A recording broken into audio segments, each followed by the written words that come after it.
Assalamualaikum warahmatullahi wabarakatuh. Halo sahabat BP Batam, selamat datang dalam Ngobras, ngobrol bareng Humas edisi Ramadan bersama saya, Rahma Utari. Sahabat BP Batam, pada episode Ngobras kali ini kita akan mendengarkan tausiah Ramadan yang akan disampaikan oleh narasumber kita, Ustadz Ahmad Mujib dengan mengusung tema Sejarah Puasa dan Hikmahnya. Assalamualaikum warahmatullahi wabarakatuh Ustadz. Waalaikumsalam warahmatullahi wabarakatuh. Bagaimana kabarnya Ustadz hari ini? Alhamdulillah. Alhamdulillah, sehat walafiat ya Ustadz ya. Alhamdulillah. Baik, Ustadz Ahmad Mujib, kami persilahkan untuk dapat menyampaikan tausiah pada hari ini. Assalamualaikum warahmatullahi wabarakatuh. Alhamdulillah wa syukrulillah wa binikmatillah la haula wa la quwata illa billah. Rabbi syrahli sadri wa yassirli amri wahlul 'uqdatam min lisani yafqahu qauli. Kepada segenap kaum muslimin wal muslimat, wabil khusus kepada segenap yang menyimak acara ini, sahabat daripada BP Humas Batam yang dirahmati Allah Subhanahu wa taala. Kita akan membahas tentang sejarah puasa Ramadan. Dan melalui sejarah puasa Ramadan ini kita akan mengambil hikmah-hikmahnya. Karena untuk menjalankan satu ibadah penting sekali kita mengetahui kronologinya. Agar kita dalam memahami ibadah itu tidak terkesan kaku. Satu contoh begini. Kapan dimulai diwajibkannya puasa Ramadan di dalam Islam? Itu kalau kita lihat sejarah adalah ketika tahun kedua Rasulullah setelah hijrah di Madinah. Artinya ketika Nabi Muhammad, umat Islam ketika saat itu masih di Mekah 13 tahun, itu belum ada istilah puasa Ramadan. Adanya dalam satu bulan itu kewajiban puasa 3 hari. Kemudian pada tahun kedua Hijriyah, Allah menurunkan ayat, Ya ayyuhalladzina amanu kutiba alaikumusiyam kama kutiba alal ladzina min qablikum la'allakum tattaqun. Wahai orang-orang yang beriman, ditetapkan, kalau kita mengkaji tafsir itu maknanya ditetapkan bagi kalian untuk berpuasa sebagaimana orang-orang sebelum kalian agar kalian bertakwa. Tapi yang menarik, ketika pertama kali dimulai adanya puasa Ramadan itu, caranya tidak seperti sekarang. Satu contoh dulu itu orang boleh memilih. Umpamanya saya pada saat dulu punya uang banyak. Maka saat puasa Ramadan, bulan Ramadan saya itu bisa, kalau saya mau puasa. Kalau saya nggak mau, saya cukup dengan membayar fidyah. Jadi orang-orang yang punya uang daripada puasa mending 1 bulan bayar fidyah semua beres. Itu memang wa 'alal ladzina yutiqunau fidyatun ta'amu miskin, pada saat permulaan ditetapkan puasa Ramadan itu enggak semuanya harus puasa.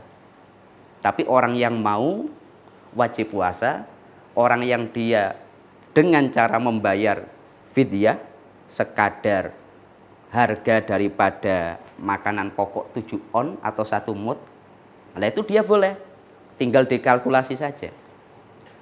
Setelah itu kemudian Allah menurunkan ayat, Syahrul Ramadan alladzi unzila fihil Qur'an hudal linnas wa bayyinatin minal huda wal furqan faman syahida minkum syahra falyasum.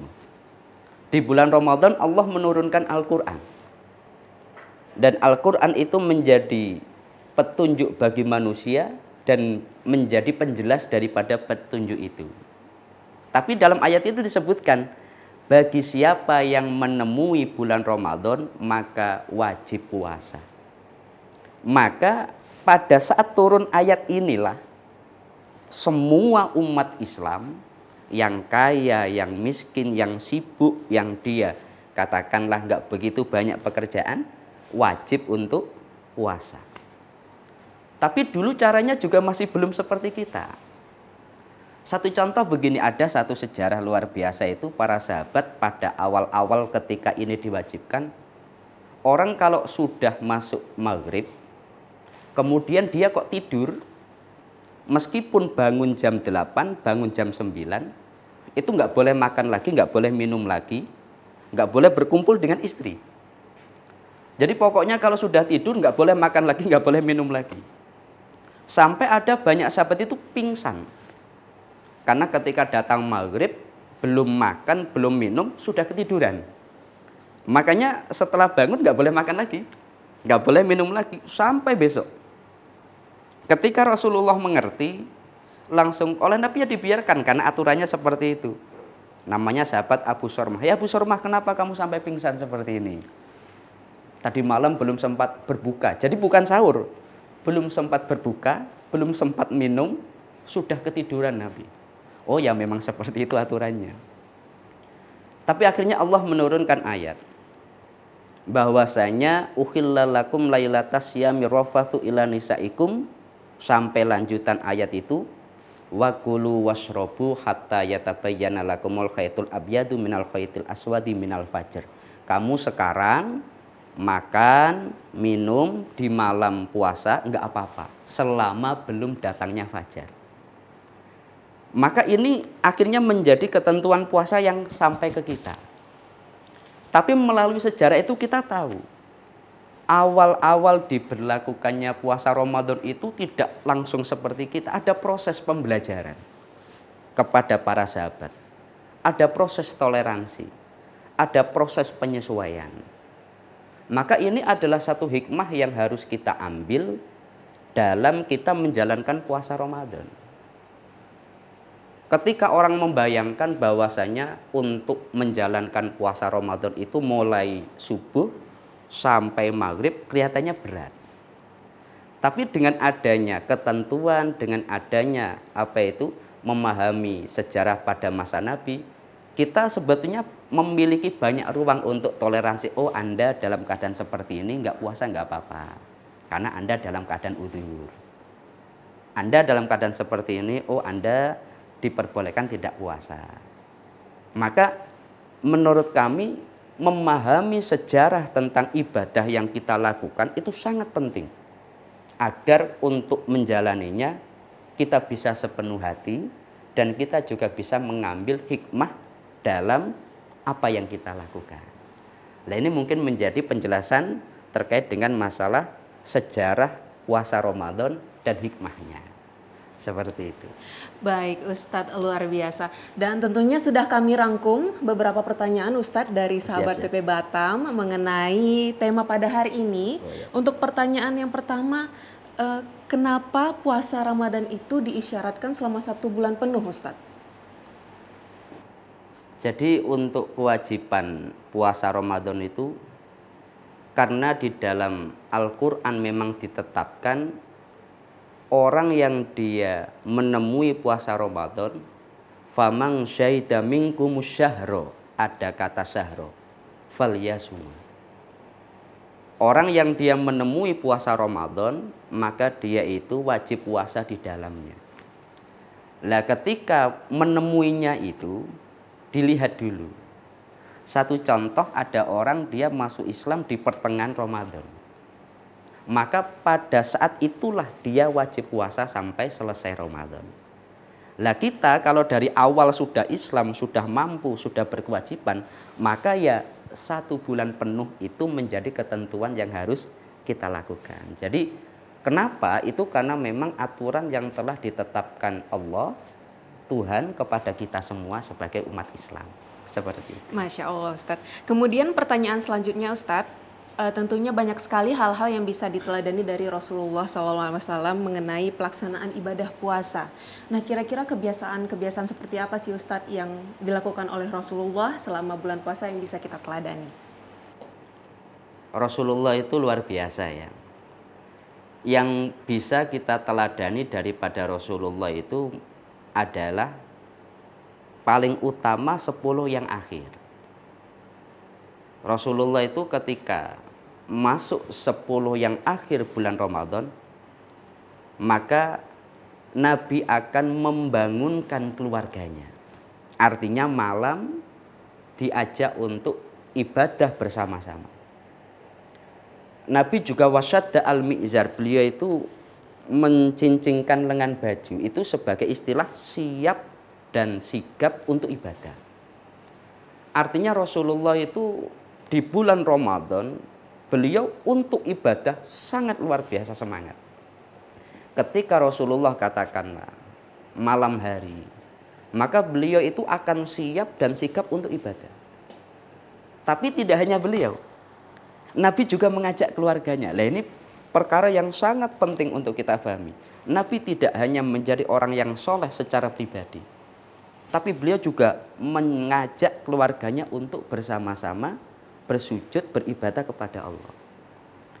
Kemudian Rasulullah itu dalam menjalankan puasa, beliau yang prioritas ibadah.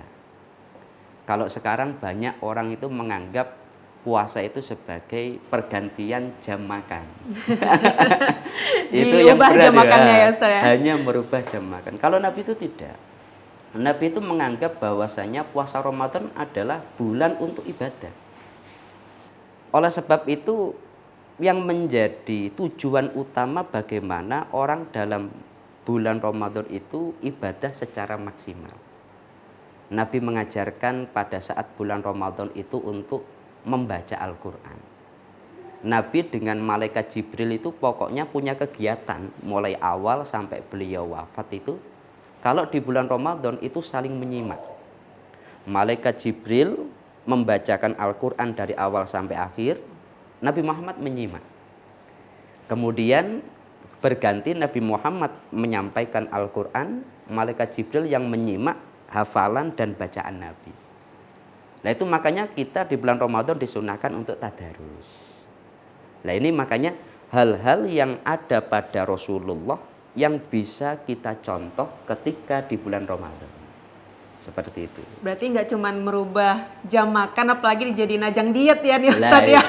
Bahaya juga ya. Satu hal yang kadang paradoks seperti ini. Secara logika puasa itu kan menahan makan, menahan minum, dan sebagainya. Jadi ketika puasa Ramadan, orang secara logika kan dia makannya, minumnya, hal-hal yang dilakukannya itu semakin sedikit. Tapi biasanya itu uang belanja malah makin banyak. Waduh, kenapa tuh Ustaz kira-kira? Bukannya semakin sedikit malah semakin banyak ya Nah, pengeluaran. itu makanya paradoks. Satu contoh, orang ketika dia di bulan Ramadan saat puasa berpikirnya itu bukan ibadah tapi nanti berbuka dengan menu apa. Menu apa? Sudah di list malah ya Ustaz ya. Waduh. Sudah di list, itu mulai 1 bulan sudah ada menunya itu. Udah dari bulan sekarang ya Ustaz. Sampai ya? banyak meme lihat tabung LPG seperti lihat buah kelapa itu. Siap Ustaz, luar biasa ya. Tapi memang yang perlu diteladani adalah hal-hal baik dan ibadah-ibadahnya. Ya, prioritas berarti ya, Ustaz, ya? Rasulullah di bulan Ramadan adalah ibadah. Iya. Baik Ustadz, pertanyaan terakhir nih. Tadi kan sudah disampaikan oleh Ustadz mengenai sejarah yang dilakukan oleh kaum-kaum sebelum umat muslimin yang sekarang. Tapi ada nggak sih Ustadz bentuk puasa lainnya sebelum dari sahabat-sahabat Nabi melakukan ibadah puasa itu sendiri?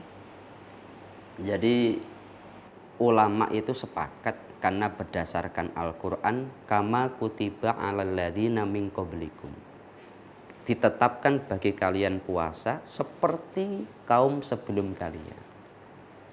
Secara garis besar ulama sepakat umat Islam puasa, kaum sebelum kita juga puasa. Tetapi detail daripada pelaksanaannya ada perbedaan. Satu contoh gambaran awal Islam, orang itu ketika puasa tadi, kalau dia saat masuk maghrib tidur, bangun jam 8, itu udah nggak boleh makan lagi, nggak boleh minum lagi sampai besok. Tapi sekarang ini setelah Allah menurunkan ayat fakulu washrobu hatta yatabayyana lakumul khaitul abyadu minal khaitil aswadi minal fajr, selama belum fajar makan nggak apa-apa. Ada proses perubahan. Jadi untuk yang kaum sebelum kita, untuk teknis detailnya itu ulama memang ada perbedaan. Ada yang mengatakan itu demikian, namun semua sepakat. Kaum sebelum kita juga diwajibkan puasa sama seperti kita. Seperti itu. Baik, menarik sekali sahabat BP Batam, sudah kita simak bersama mengenai sejarah puasa dan hikmahnya mulai dari awal pembentukan masa keislaman ya Ustadz ya, hingga sampai saat ini. Baik Ustadz, kami ucapkan terima kasih banyak sudah bersedia hadir dan juga memberikan tausiah kepada sahabat BP Batam. Dan tentunya kami mengucapkan terima kasih juga kepada seluruh sahabat BP Batam yang masih menemani hingga akhir. Saya Rahma Utari pamit undur diri dan jangan lupa untuk klik tombol subscribe, like dan juga nyalakan lonceng notifikasi di YouTube channel BP Batam. Tetap jaga kesehatan. Wassalamualaikum warahmatullahi wabarakatuh dan sampai jumpa.